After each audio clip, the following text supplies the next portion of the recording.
Oke, selamat pagi anak-anak ibu semua. Nah, jadi hari ini kita akan melanjutkan materi terakhir kita yang ada di bab 1 ya, yaitu tentang perkembangan sistem klasifikasi makhluk hidup. Nah, jadi di perkembangan sistem klasifikasi makhluk hidup ini nanti kita akan belajar yang namanya sistem 5 kingdom. Yang pertama ada kingdom Monera, kemudian ada kingdom Protista, kingdom Fungi, kingdom Plantae, dan kingdom Animalia. Nah, jadi kingdom itu sendiri adalah dalam bahasa Indonesia itu disebut dengan kerajaan atau kelompok besar dari makhluk hidup itu sendiri gitu. Nah, jadi kalau kemarin kita udah belajar juga tentang urutan tingkatan takson pada makhluk hidup, yaitu ada kingdom, phylum, kelas, ordo, family, genus, spesies. Nah, jadi kingdom ini adalah urutan takson paling tinggi gitu.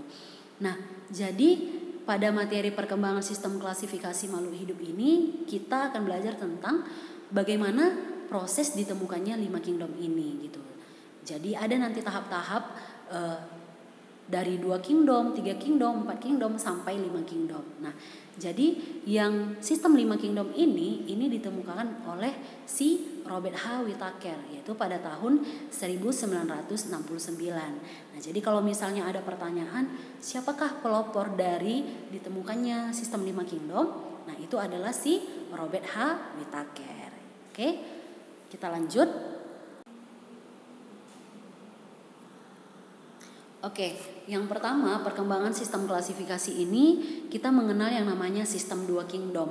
Nah, jadi sebelum ditemukannya yang 5 kingdom itu ya, pertama sekali ditemukannya adalah sistem 2 kingdom ya. Ditemukannya hanya 2 kingdom. Yang pertama itu adalah kingdom Plantae atau disebut dengan dunia tumbuhan. Nah, jadi semua yang tumbuhan ya itu dimasukkan ke dalam kingdom Plantae. Nah, ciri-cirinya adalah dia memiliki yang namanya dinding sel, kemudian memiliki klorofil dan mampu berfotosintesis. Kemarin sudah kita pelajari ya, dia memiliki klorofil sehingga dia mampu untuk berfotosintesis. Kemudian kingdom kedua yang ditemukan adalah kingdom Animalia atau disebut juga dengan dunia hewan. Jadi semua yang makhluk hidup hewan itu dimasukkan ke dalam kingdom Animalia gitu. Nah, ciri-ciri kingdom Animalia ini adalah dia tidak memiliki dinding sel.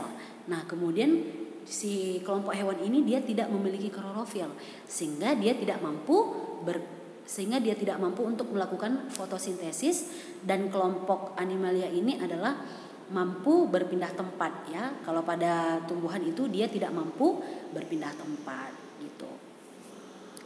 Oke. Kemudian sistem 3 kingdom. Nah, tadi setelah ditemukannya sistem 2 kingdom berlanjut ke sistem 3 kingdom. Nah, sistem 3 kingdom ini muncul setelah ditemukannya mikroskop ya. Nah, jadi mikroskop ini digunakan untuk melihat makhluk hidup yang sangat kecil gitu.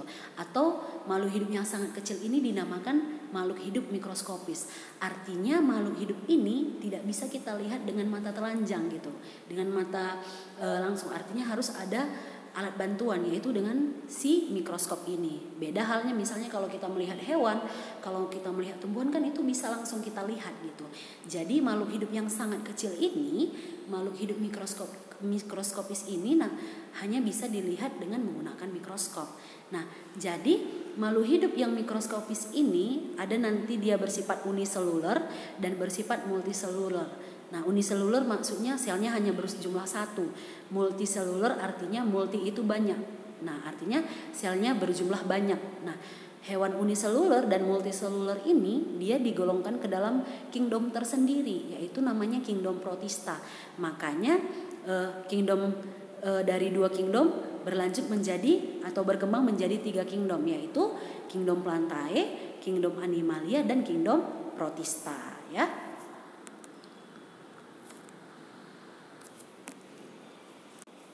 Nah, kemudian sistem 4 kingdom. Nah, setelah ditemukannya sistem 3 kingdom berkembang lagi menjadi sistem 4 kingdom.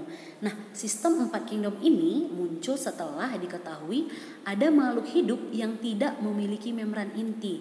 Nah, atau disebut juga dengan makhluk hidup prokariotik. Nah, makhluk hidup prokariotik ini dikelompokkan ke dalam kingdom Monera. Jadi kingdomnya sudah berjumlah 4, yaitu ada kingdom Plantae, kingdom Animalia, Protista, dan Monera.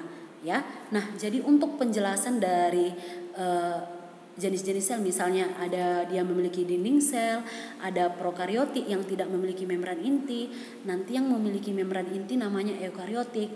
Pokoknya semua nanti yang berhubungan dengan sel itu nanti Ibu jelaskan nanti lebih dalam di bab 2 materi tentang sel ya.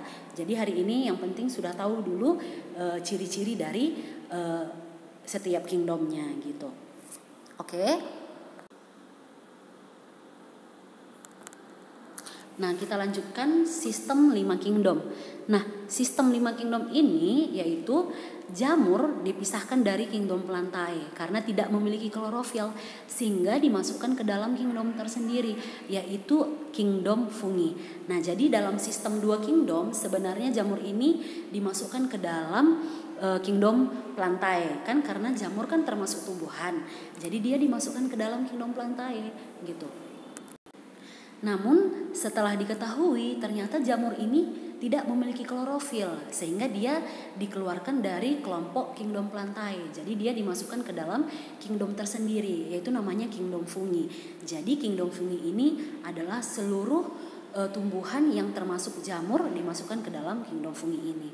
Nah, jadi kingdomnya sudah berjumlah 5 yaitu kingdom Monera, Protista, Fungi, Plantae, dan Animalia. Itulah dikenal dengan sistem 5 kingdom seperti itu.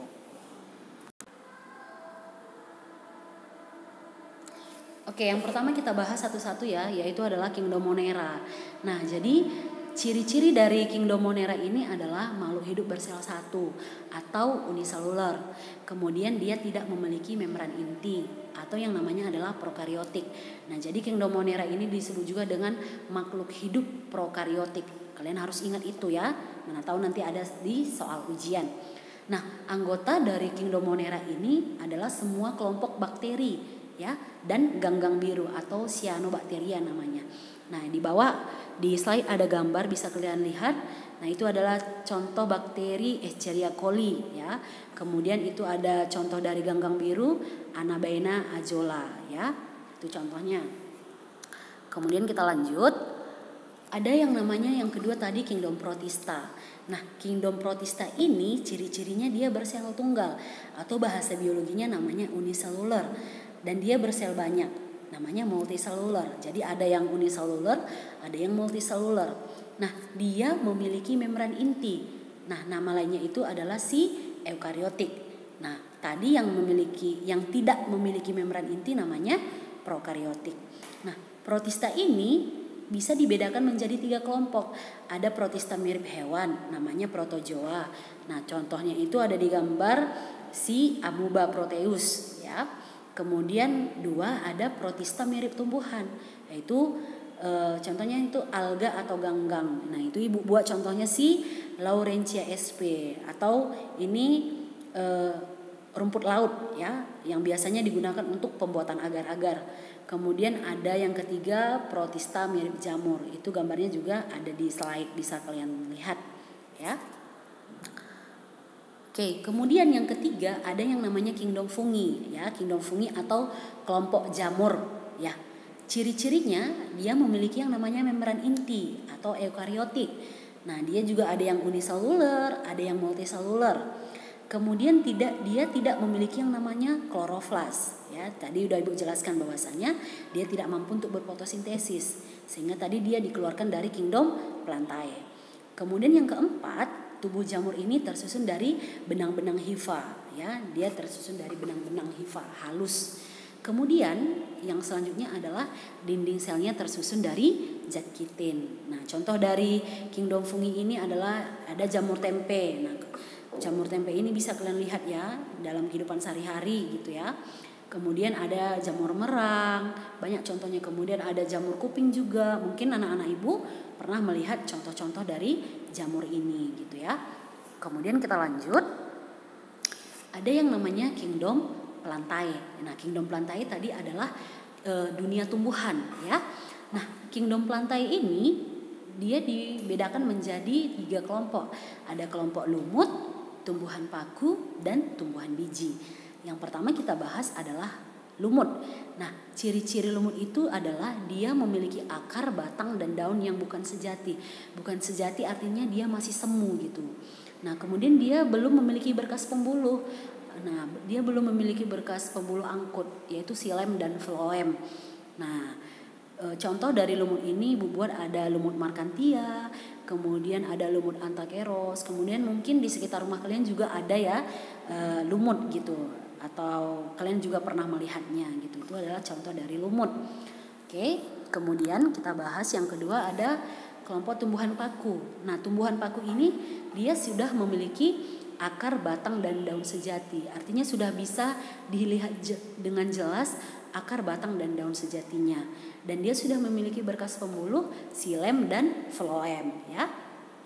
Contohnya itu adalah Psilotum, kemudian ada Adiantum. Mungkin di gambarnya ini atau kalian pernah lihat juga gitu ya. Kemudian kita lanjut ya. Tumbuhan berbiji. Nah, tumbuhan berbiji ini dia sudah memiliki akar, batang, dan daun sejati, memiliki berkas pembuluh, dan dia sudah menghasilkan biji ya sebagai alat perkembangbiakannya. Nah, jadi tumbuhan berbiji ini bisa dibagi menjadi dua macam berdasarkan letak bakal bijinya, yaitu tumbuhan biji terbuka atau gymnospermae dan tumbuhan berbiji tertutup atau angiospermae. Nah, tumbuhan biji terbuka ini ciri-cirinya itu bakal bijinya tidak terlindungi oleh daun buah. Nah, biasanya dia berakar tunggang, daunnya biasanya berbentuk seperti jarum. Nah, alat kelaminnya disebut dengan strobilus yang mengandung sporangium. Nah, contoh dari tumbuhan berbiji terbuka ini bisa kalian lihat pada tumbuhan pinus ya. Itu contoh dari kelompok tumbuhan biji terbuka. Kan tumbuhan pinus itu daunnya seperti bentuk jarum ya. Nah, seperti itu. Kemudian tumbuhan berbiji tertutup atau angiospermae. Nah, bakal biji terlindung di dalam daun buah. Kemudian alat perkembangannya itu berupa bunga ya. Dia sudah memiliki yang namanya bunga. Kemudian tulang daunnya ada yang berbentuk menyirip, menjari, dan sejajar. Nah, contoh tumbuhan berbiji tertutup ini banyak kamu temukan di sekeliling kamu. Nah, contohnya itu ada tumbuhan pepaya, tumbuhan kelapa, durian, ya bunga mawar gitu. Nah, itu semua adalah kelompok tumbuhan biji tertutup ya. Oke, kita lanjut yang terakhir adalah kingdom Animalia. Nah, kingdom Animalia ini ya dia bisa dibedakan menjadi dua kelompok, yaitu hewan invertebrata dan hewan vertebrata. Yang pertama kita bahas adalah hewan invertebrata. Nah, jadi hewan invertebrata ini adalah hewan yang tidak memiliki tulang belakang. Nah, jadi hewan invertebrata ini dia dibagi menjadi beberapa filum. Ada Porifera, contohnya hewan spons. Kemudian ada filum Coelenterata, ada Platyhelminthes, Nematoda, Annelida, Arthropoda. Nah, contohnya ada udang. Kemudian ada Echinodermata, contohnya bintang laut. Kemudian dari filum Mollusca, contohnya bekicot. Nah, itu adalah filum dari hewan invertebrata. Nah, jadi untuk pembahasan nanti lebih dalam Porifera, Coelenterata sampai Mollusca ini nanti lebih dalam kalian pelajari ketika kalian sudah memasuki SMA ya. Jadi kalau di SMP itu yang penting kalian tahu dulu contoh-contoh filmnya seperti itu ya. Oke, yang kedua ada hewan vertebrata.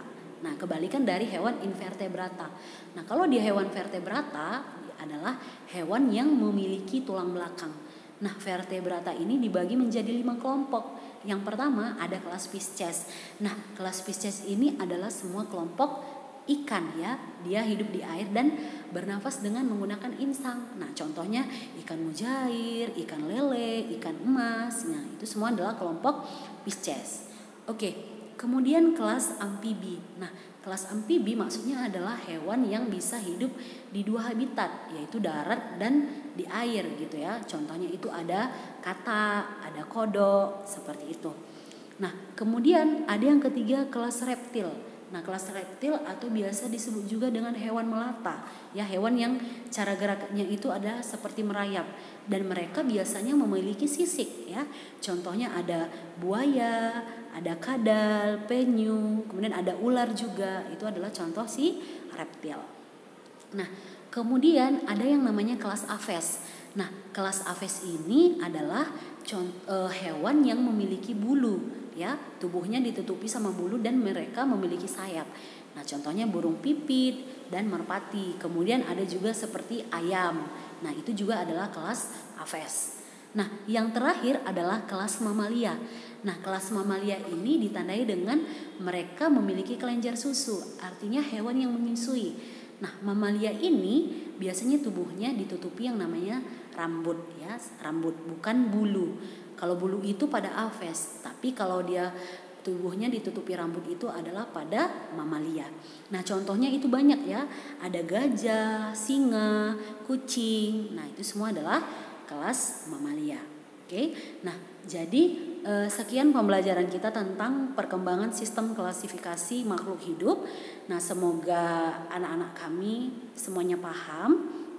Nah, kemudian jika ada anak-anak ibu yang kurang paham atau yang ingin bertanya, silahkan bertanya di GC kita. Sekian dan terima kasih.